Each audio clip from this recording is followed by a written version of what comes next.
আদালত সেবার কার্যক্রম পরিচালিত হবে তা আনার জন্য ই-পারিবারিক আদালত ব্যবস্থার প্রবর্তন করা হয়েছে। এই ডিজিটাল পদ্ধতির লক্ষ্য হল পারিবারিক মামলার প্রক্রিয়াকে দ্রুত, স্বচ্ছ ও সহজ করা। ই-পারিবারিক আদালত ব্যবস্থায় ভিন্ন ভিন্ন 5টি অ্যাকাউন্ট থাকবে। এই 5টি অ্যাকাউন্ট হচ্ছে বিচার প্রার্থী, আইনজীবী, সেরেস্তাদার, পেশকার এবং বিচারক। শুরুতেই মামলা দায়ের করার জন্য বিচার প্রার্থীকে efamilycourt.judiciary.gov.bd তে গিয়ে বিচার প্রার্থী হিসেবে রেজিস্ট্রেশন করতে হবে। এরপর বিচার প্রার্থী তার অ্যাকাউন্টে লগইন করে মামলা দায়েরের প্রক্রিয়া শুরু করবেন। লগইন করার পর বিচার প্রার্থী মামলা দায়েরের মেনুতে যাবেন। বাদী ও বিবাদীর প্রয়োজনীয় তথ্য পূরণ করে একজন বিজ্ঞ আইনজীবীকে নির্বাচন করবেন। নির্বাচিত আইনজীবীর অ্যাকাউন্টে মামলার প্রস্তাবটি চলে যাবে। বিজ্ঞ আইনজীবীও ই-পারিবারিক আদালতের ওয়েবসাইটে লগইন করলে মামলার প্রস্তাবটি দেখতে পারবেন এবং তা গ্রহণ করতে সম্মত হলে ওকালতনামা দাখিল করে প্রস্তাবটি গ্রহণ করবেন।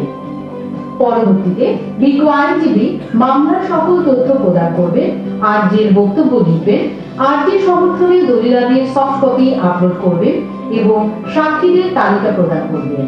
উল্লেখ্য, মামলা আদালতে দাখিল করার পূর্ব পর্যন্ত প্রয়োজন অনুযায়ী সকল তথ্য এডিট বা সম্পাদন করা যাবে। সকল তথ্যাদি সম্পাদনা সম্পন্ন হলে বিজ্ঞ আইনজীবী কোর্ট ফি পেমেন্ট করে মামলাটি আনুষ্ঠানিকভাবে আদালতে দাখিল করবেন। দাখিল করার পরে মামলাটি সেরেস্তাদারের অ্যাকাউন্টে চলে আসবে।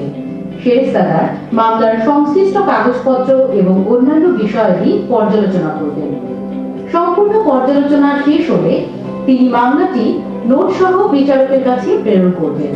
বিজ্ঞ বিচারক তার অ্যাকাউন্টে অনুমোদনের অপেক্ষায় মামলাটি দেখতে পারবেন এবং সার্বিক বিবেচনায় মামলাটি গ্রহণযোগ্য হলে তা গ্রহণ করবেন। গৃহীত হলে মামলাটিতে একটি নম্বর পড়বে এবং সংশ্লিষ্ট আইনজীবী ও বিচার প্রার্থী একটি নোটিফিকেশন পাবেন। বিবাদীর কাছে পদাতিক সমনের পাশাপাশি এসএমএস ও ইমেইলে যাবে। বিবাদী পক্ষ বিচার প্রার্থীর অ্যাকাউন্টের মাধ্যমে এই মামলার তথ্যাদি দেখতে পারবে এবং বিবাদী পক্ষের নির্বাচিত আইনজীবীও একই পদ্ধতিতে লিখিত বক্তব্য দাখিল করতে পারবেন।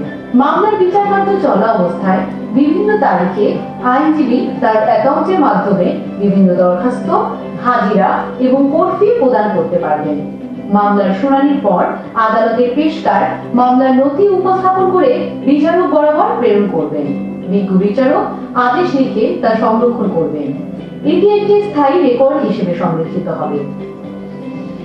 এই সিস্টেমের মাধ্যমে মামলার সাক্ষ্য গ্রহণ, ভার্চুয়াল শুনানি এবং রায় প্রদান সহ পারিবারিক জালি মামলার সংশ্লিষ্ট বিচার কার্যের সকল পর্যায় সম্পন্ন করা সম্ভব হবে, যা পারিবারিক আদালতের বিচার প্রক্রিয়াকে আরো গতিশীল করে তুলবে।